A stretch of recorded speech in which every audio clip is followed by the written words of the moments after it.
What is going on, everybody out there? Fascinating graveyard. Here today, we're in Tallahassee, Florida. We're going to visit the final resting place of hydroplane racing legend Dean Chenoweth. I would be lying to you if I told you that I was a fan of the sport known as hydroplane racing, or some others call it thunderboating. Think of it as NASCAR on the water. That's the best way I could describe it. Now, sometimes when cartoons would end on a Saturday morning and there was nothing else to watch, maybe I didn't feel like going outside, on ABC Channel 7 Los Angeles, sometimes they would show hydroplane racing. And I would watch it because basically there wasn't much else to watch. Sometimes you would see a spectacular crash. You would see one of those boats sail up in the air, somersault, it'll log roll, and just crash right into the water. Those boats are very, very heavy, weighing upwards of around 6,000 pounds. A lot of horsepower in those engines. Some of those boats can go at over 200 miles an hour. So Dean Chenoweth was born on August 27th, 1937 in Xenia, Ohio. His dad had a Buick Pontiac dealership, and ever since Dean was about 11 or 12 years old, he loved racing, in particular boat racing. It was a passion that basically he would spend all of his time and money and energy on doing. Now, after his dad's death in 1967, Dean took over the dealership, managing it. But the love for boat racing, thunderboating, hydroplane racing truly never left him.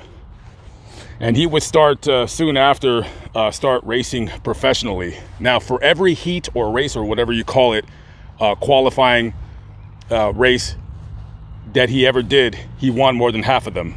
That's a record that's probably never going to be touched ever again. Now, there would be two people involved in the sport. You would call them the two who made this sport popular, and that's Dean Chenoweth and Bill Munsey Jr. Even when you go on YouTube and watch these races, every time I see one of those boats just racing across the water, I ultimately expect a catastrophic crash. Just the way the boats are bouncing up the water, that's a lot of impact against that boat's bottom or the hull. And one false move and that boat will come crashing down, and it's very, very dangerous. A 2-ton boat barreling that fast, in my opinion, something that's not supposed to happen on the water. A very dangerous sport nonetheless, and also I would say a rich man sport, not for a fan, but if you wanted to get into hydroplane racing, well, hell, back then when Dean got started, you needed about $300,000. You need a boat, you need a truck to transport it, you need a team, you need money for several spare engines because you're going to blow an engine and all the parts, turbochargers or whatever. So it's not a sport for somebody that's just, that doesn't have deep pockets, if you know what I mean. Before Dean tragically lost his life, he would be involved in a couple different crashes that really ultimately almost killed him. In particular, the one on October 23rd, 1979. So on that day, he was going for the straightaway speed record. Now, he would make 3 two-way passes. First one, he's doing about 175 miles an hour. Next time he comes back around, he goes a little bit faster, about 185 miles an hour. And then the third, going a little bit faster, 195 miles an hour. Now, the weather had turned dark and gray, so they halted racing for a few hours. And then later on that afternoon, around 3:30 p.m., weather cleared, and it was a nice day out to go for that record. And, well, as he's going down the straightaway, the last thing he remembers, according to an article online, is that the speedometer is about clocking in at about 220 miles an hour.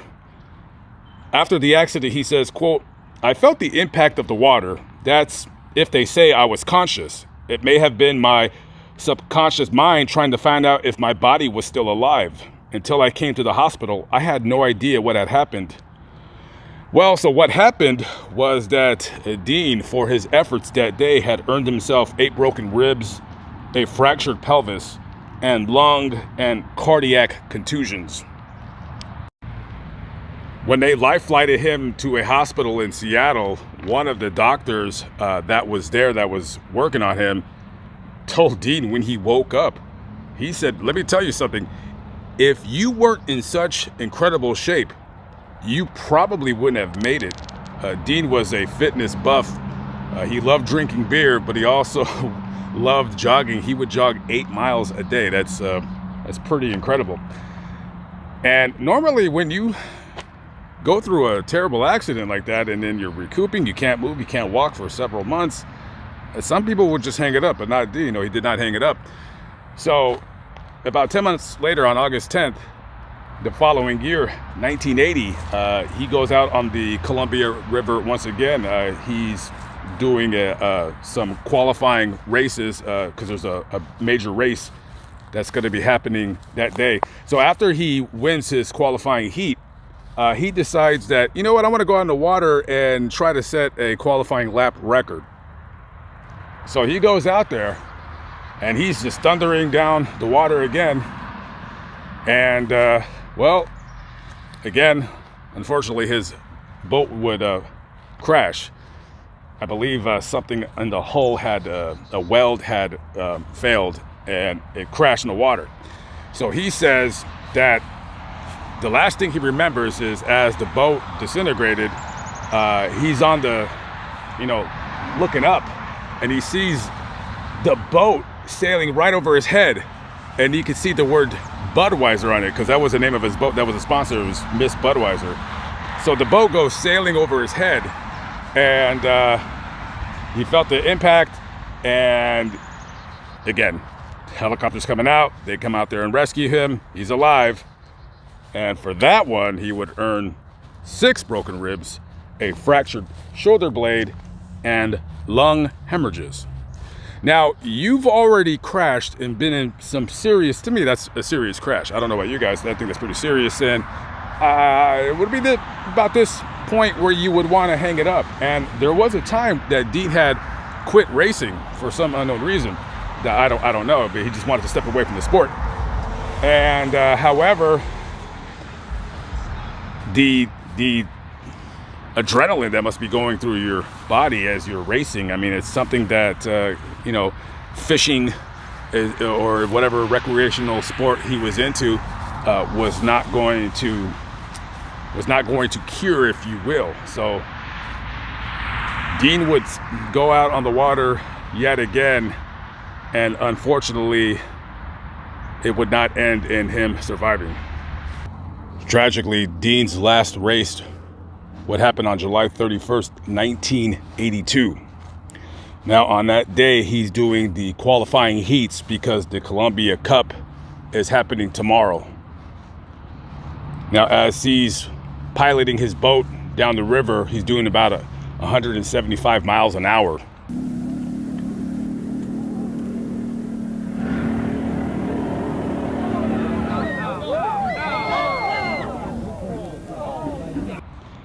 And the boat rose up out of the water and slammed on top of him, ultimately crushing him and killing him. They life flighted him to a hospital, but the injuries were too massive. There was nothing that they could do. This is Dean Chenoweth's final resting place. As you can see, it says champion with his face right there. And there's a boat on there. He's buried next to his son. This is Dean Allen Chenoweth Jr. He died in a car accident here in Tallahassee. He was with a couple of his friends. One of his buddies died as well in that accident. So he touched our lives with endless love.